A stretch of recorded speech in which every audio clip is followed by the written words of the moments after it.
Good evening, good evening, good evening. It's your man, God of Dots, man. We are back. I ain't gonna lie to you, man. This will not be a long show. I guess, brother got to finish packing, going out of town for the weekend, but I will be back Sunday with the homie. We will be doing not a sector show. I'm not sure what time yet, but I will be back well enough ahead of time so we can get that show going. How you doing, Miss Murphy? As always, appreciate it. Like I said, it's not gonna be a long show tonight. Not gonna be a long show, long enough for me to go live. Um, hope everybody. If I don't, I'll probably be kind of like in, mostly out. I ain't gonna lie to you. I need a break. Mostly be out. Enjoying life, enjoying Mother's Day weekend. Shout out to the mothers out there. If I don't, see you before then, just uh, number love on this side. How you doing, Keep? How you doing, Keep? All right, so if you saw the thumbnail, we're talking about the MVP race, which concluded yesterday. It was announced that Jokic, center for the Denver Nuggets, wins his third MVP in 4 years. And what's kind of interesting about this one, I would say the first two MVP awards, I don't think it was aired any serious question that he deserved the award based on how well he played and how well the team, with team success. And that goes into the MVP awards. But I saw an interesting interaction between Shaquille O'Neal and Jokic yesterday after it was announced that he was the MVP. Shaq congratulated him, but he told him straight up. And I agree with Shaq on this assessment. SGA, Shai Gilgeous-Alexander, star guard for the number one seed. Let's put that out there. The number one seed, Oklahoma City Thunder. He should have been MVP. He finished second. Luka finished third. And like I said, I agree with Shaq. SGA should have got it, but I can understand. Let me play a little devil's advocate with this. What's going on, Get a Girl? Shaq will say the road. Get a Girl. I'm gonna say this honestly. With the season that SGA had, and you got to factor in team success. You got to factor in team success. I think SGA edged it. It was probably one of the tightest MVP races we've had in a while. Because, like I said, it's nothing wrong for them giving it a joke. I think SGA edged it out for me, and I think we'll put SGA over was the fact that no one had Oklahoma City coming into the season with the number one seed. Ended up with the number one seed in the very, very, very, very competitive Western Conference. No one had Oklahoma City reaching that level of height and success. And, we've been kind of talking about it the last couple of weeks, that new guard, the changing of the guard in regards to the NBA is going to be out with the old, in with the new. And SGA, along with Anthony Edwards, who I think is, in my opinion, leading that charge, but SGA is right there alongside him, leading that charge of the youth taking over, in the future of the NBA being, to me, when you look at the playoffs, how they kind of playing out, you're looking at the future of the league possibly being decided when it's all said and done. But back to Yoke getting the MVP, like I said, congratulations on him, third MVP in 4 years. Like I said, the first two MVPs, I get it. And I'm just gonna keep it a buck with you. Had Embiid not got hurt, I think Embiid would have repeated as MVP, but that's neither here nor there. He got hurt. You got to deal with it is. Yoke, great season individually. Team had a lot of success. Ended up with the number 2 seed, but I think SGA. When I break it down, it's close. Like I said, this is probably one of the closest MVP races I've seen in recent memory because you could have gave it to SGA. It was those that were saying Luka deserved it with the offensive performance that he had this year. Kind of slid into first place after Embiid got hurt, and it's kind of just held on to the end. But like I said, I'm not mad, not mad at all. Congratulations on winning the MVP, but you really need to be more concerned about what you're going to do, what adjustments your team is going to make in Game 3, because Minnesota looks like they're ready to sweep you boys. They've already gone into Denver, stolen 2. This is not the Minnesota teams of years past. where we see them fading into obscurity. No, no, no, no, no. And when you think about the two best defensive teams left in the playoffs, I'm looking at Minnesota, who's obviously the number one, and OKC locking down. That's the best defense I've seen on Luka. Now, granted, I think he's kind of nursed an injury, still kind of playing through it. His shooting stroke, it just has not been there the entire playoffs.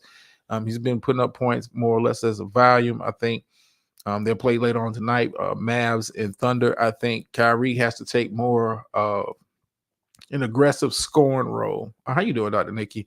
I think Kyrie got to take a more aggressive scoring role and until Luka kind of finds his stroke. I think Kyrie, for me, has got to be the leading scorer. He's got to be the guy putting up the most shots because they don't have an answer. And I don't think anybody has an answer for playoff Kyrie once he gets it going.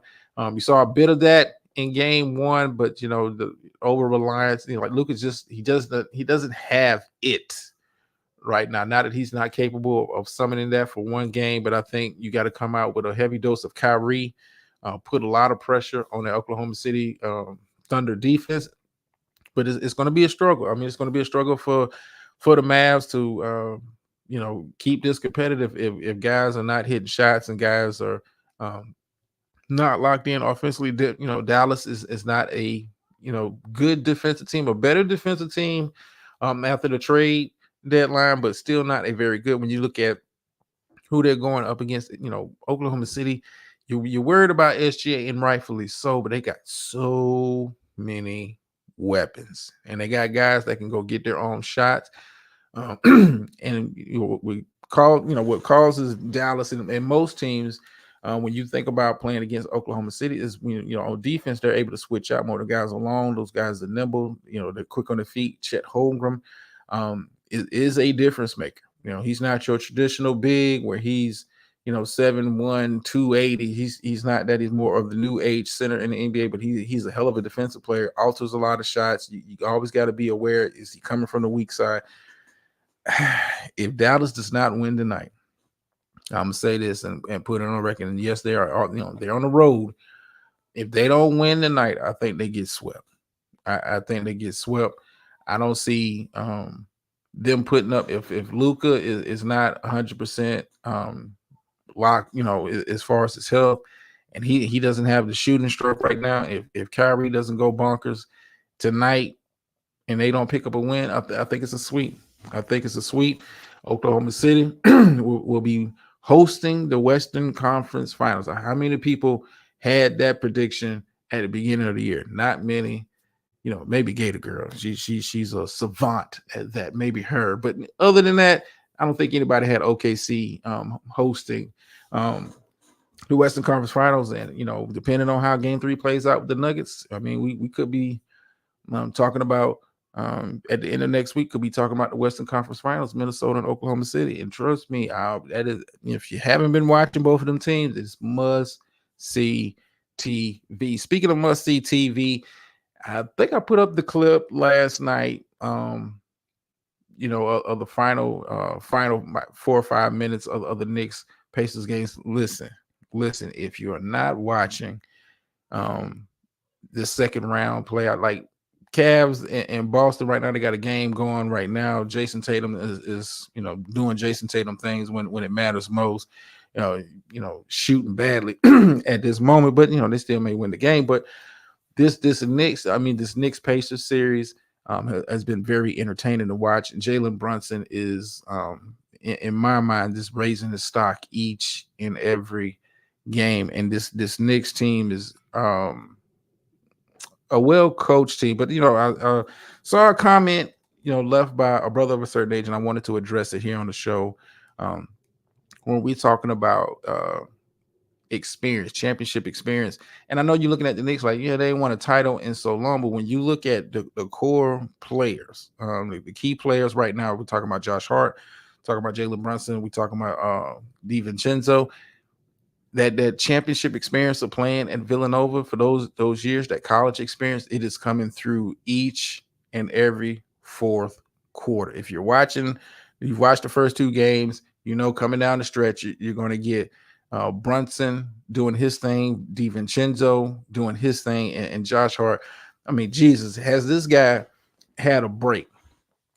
Has this guy had a break? And I understand when you get to the playoffs, you shorten up your bench and your starters get more minutes. But man, at the pace that these guys are playing, Josh Hart has played every minute so far, in this second round, and played had a heavy workload in the first round. You just hope that these guys will get the proper rest, proper treatment in between games. The good thing about the deeper you go into the playoffs, you get a little bit more time in between games. Yeah, that's Gator Girl. Exactly. That championship experience of playing in college, playing in high, playing in March Madness can't be overstated. When you watch the end of these fourth quarters, especially when it gets to be money time, who's the guys making the plays? And it's one of them Villanova boys. It is one of them Nova boys making the play, whether it be a key rebound, a key three-pointer, an and one. They're the ones making the key plays coming down the stretch. But with all that said, it has been a very, very, very good series so far. Very must-see TV. I don't want to chalk it up to it being New York, but that kind of plays into it. That environment. Those thirsty Knicks fans who are desperate to get a championship. But this is I think the series kind of goes. I think it goes about 6. I think I think Indiana is going to get some home cooking, based on the complaints of getting calls, not calls. Listen, man, I don't, I get it. Some calls, don't go your way, but when you look at, the free throw disparity between, both games and so far in this series, I think the Knicks only shot about 6 more free throws than the Pacers. So, I mean, the refs are calling it, man, but, they're letting them play. I mean, they're letting them play. I have no issue with it, but I think, the Pacers are going to come out, especially after what happened with Rick Carlisle get ejected. His commentary, the team sending over, I want to say it was about 78 no calls that they reported to the NBA. It doesn't mean anything. It doesn't change the win-loss, but I think that's going to put the refs on notice and the Pacers will be at home. A little bit of that home cooking will come and play. I expect Tyrese to kind of continue what he did in game 2. I think he needs to be more aggressive throughout the game, but I think this is a very, very, very, very entertaining series, and I have enjoyed the first 2 games of this series. Boston are already knowing, but they're about to be insufferable. They both make the hey, listen. Boston's in a fight right now with Cleveland. Let me peek in real quick. Before I started the show, Cavs was up in the third quarter. Yeah, they're up 9. Well, take it back, up 11 now. With about 4 minutes left in the quarter. The third quarter, let's see what Jason Tatum has done. Since that's a so-called superstar, he's 5 for 13. He's got 21. Okay, I'm sorry, I'm just looking at the box score. 5 for 31. Evan Mobley has come to play. You got 4 Cavs already. Well, take it back, 5. You got 5 Cavs already in double figures. Might be a dub. How you doing, Miss VS? Dang, Vogel out in Phoenix now. We'll see Vogel ever a really good fit. I mean, really, with the talent that they have in Phoenix. I mean, Vogel's more of a defensive-minded coach. But with the exception of KD, when he wants to be engaged on the defensive end, who is a defensive stopper? Who has a defensive mindset? And I think, for me, you should have kept Monty. You should have kept Monty. I know he went to Detroit, and that was a shit show in itself. Excuse my language. It was crazy up there in Detroit. But I think he should have kept Monty. I think he should have kept DeAndre Ayton. Added some other pieces. The problem with them last year, it wasn't scoring. It's just, you didn't have any bench. and Ayton wasn't, motivated to be the dominant big man that he can be, for stretches. I think like I said, we talked about this before. That model of this building, just throwing three superstars together, and they have similar, skill sets. Like what made Miami's big three, what made Boston's big three work so well is that they're able to play off of each other, but their styles and their games are so different where they don't really have that much crossover. You understand what I'm saying? Like Ray Allen would come off the screens. He could still get his shot. Don't get it messed up, but he was the one coming off the screens. Rondo was the one setting the table, so you didn't have to work. That's part of the thing. You got to have a point guard to have a good big three, unless you have a LeBron James, of course. I mean, but KG was like, hey, I'm gonna step back, be more of a defender, and not really, be as ball dominant on offensive end. And Paul Pierce was like, hey, I'm gonna be the guy that creates shots and gets the ISOs. But you gotta, Phoenix, and they're in a mess right now because you really don't have any draft capital to move guys. Bradley Beal can't be moved unless he agrees to be moved. But I think you should have kept Monty. You should have kept Monty. I think you should have ran it back with the squad that you had, and added some more bench type pieces, some 3-and-D guys, maybe, maybe another big. But when you traded Ayton and you brought in Bill, I know people were hyped up. Oh yeah, the big three. Yeah, it looks good on 2K. Not in today's NBA. Not in today's NBA. It just didn't work.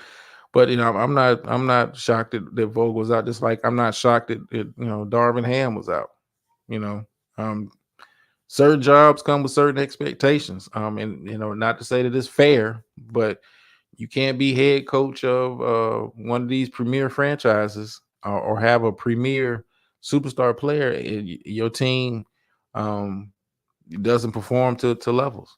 It doesn't perform to levels. I'm curious to see. I know the Clippers are, it's been rumored that the Clippers are trying to sign Ty Lue to an extension. Because it's been talked about, he may be, just going across the street and, being the Lakers head coach, which I think, should have been a move beforehand. But hey, I'm not Rob Pelinka. But I think, Darvin Ham, you got to understand, like, this is the Lakers, dude. It's certain franchises in sports where, the leash is a little bit shorter, unless you have the favor of the owner to where they want to keep you around. But, you got Lakers, you got, Celtics, you got, I'm just talking about, the NBA. Yeah, you can last in a Detroit. You can last in an Orlando. We're having, we just made the playoffs, and they be happy with that. But some organizations have higher expectations, sir. Some organizations have higher expectations, and at times in crunch time, Darvin kind of looked lost. He kind of looked lost. And the team just, the team knew it. I mean, you can see the body language in a lot of those late huddles on the sidelines. It was a wrap. I mean, unless he had another deep Western Conference playoff run into the Western Conference Finals, at least he was up out of there. And I'm I don't have any emotion about it. Good luck to him, and I'm pretty sure he'll get another coaching opportunity in the future. But no, yeah, it was a wrap for you. But it's that season. It's that season. I expect probably a couple more coaches getting fired sometime this off season. We'll see. I'm not surprised Vogel got fired. I mean, it was a bad situation to be in with that amount of pressure, and you trying to install a defense first mentality with guys that that ain't they calling card. That ain't they calling card. But that's neither here nor there. Like I said, you got Mavericks and Thunder later on tonight. It looks like Cleveland is gonna who gets fired next? That is a good question. That is a good question. The Cavs coach may be on the chopping block. I mean, if Boston flames out, I mean, he might be on the chopping block. I mean, he caught a lot of, the Celtics head coach. He caught a lot of flack last year, based on how the team kind of dropped off from Ime Udoka the previous year. I mean, like I said, certain franchises have certain expectations, but um, Doc, I think Doc makes it to next season. I think Doc makes it to next season. With all things considered, because they're gonna say, "Hey, you came in the middle of a season. You weren't able to really install your system and your culture like you wanted to. Your star player, um, was hurt. The other star player, got hurt. As the playoffs kind of started. I think Doc gets a pass to next year now.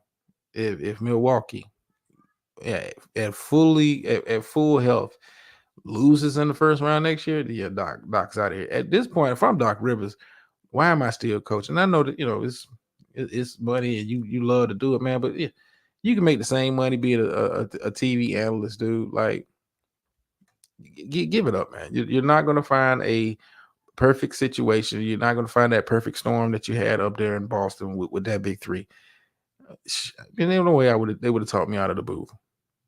No way. I mean, I'm Doc Rivers. I'm hey, come on, man. My resume is my resume. Like, what am I really chasing at this this point in my life, this age? Like, I'm good. I'm good. I got my ring. And someday they may put me in the Hall of Fame. Who knows? But I think Doc survives. I think Doc survives. But keep an eye out if I think the Cavs may be looking to move on from their head coach, especially if they, don't have an impressive showing, against Boston. I think Boston, if, God forbid, Celtics fans, you lose to the Cavs in the second round, gonna be looking at that coach real funny because you're paying a lot of guys with these extensions. Jason Tatum is due for a massive extension. Yeah, I mean they've invested a lot, brought over Porzingis, gave Jalen the extension this past all season. If Boston doesn't get to the finals, and if Boston doesn't have an impressive showing in the finals, the Celtics may be looking for a new head coach. I'm just saying, Gator Girl. I'm just saying. You heard the rumblings last year when they didn't make it to the finals, losing to a Heat team. You lose to this Cavs team, with the firepower that you brought in. Granted you don't have Porzingis so far for this series, but still, I mean, you're expected to go out there and take care of business. And before I kind of get off the air here, I just, let me peek in real quick. Let me gotta get off the air here. I'm looking at the wrong thing. All right, let's see where we at with it. They still up 11. 87-76. Yeah, this ain't looking good, Boston. This ain't looking good. This ain't looking good. Derek White has come back down to earth. 3 for 10. Jason Tatum doing what he's doing, jacking it up. 6 for 15. But anyway, before I kind of close out, we appreciate everybody for taking the time out to listen. Share and comment and stuff. Hope you have a good weekend. I will be taking me a break for the next couple of days. I will be doing a Sunday show in the other space, with the homie Not a Second Show. So no front porch or nothing for me. I'll be enjoying Mother's Day weekend with the missus, surprise trip. So, to the ladies out there, the mothers out there, this your weekend. Hope you enjoy it. I'm going to enjoy my weekend, in celebration of her and all of that kind of stuff. So, that's my final word. So, check out the games. Fourth quarter, getting ready to start with Boston. Then you got Thunder and Mavs. We will be back, same bat time, same bat channel next week. Back to our regular schedule. I will be doing some more uploads. Now that we're in the second round, it's a lot easier for me to kind of keep up with clips and stuff because the first round is like games every other day, 2 or 3 games. So like second round, it makes it easier for me to kind of upload stuff and whatnot. So if you're interested in me uploading like the highlights of the game, just let me know in the comments or whatever, and I'll try to get that done as best as I can. Yeah, I know y'all gonna be doing a live on Saturday, Dr. Nikki. Unfortunately, by that time I'll be heavily inebriated. Heavily inebriated. I need a break just like everybody else. But I will catch on the replay, and I'm pretty sure it'll be a worthwhile conversation, and conversation need to be had. I'm looking forward also to hoodies, members only, and third Sunday of this month. Sitting around with other creators and sitting around, brainstorming, coming up with ideas, taking advice, taking notes. So I'm really looking forward to that, because I'm not going to really use that in the other space, but more so this space. Kind of take whatever tips and tricks I can get. So we can continue to grow the channel, continue to move forward and progress. I don't talk enough this week. But then when they end you off with the phrase "the pays around here," and like I said, have a happy Mother's Day weekend to y'all, to you and yours. Sometimes you win, sometimes you lose. I kind of like this one a little bit. No, I like it like the other one more. But sometimes you win, sometimes you lose. But every time you learn. And I'm out.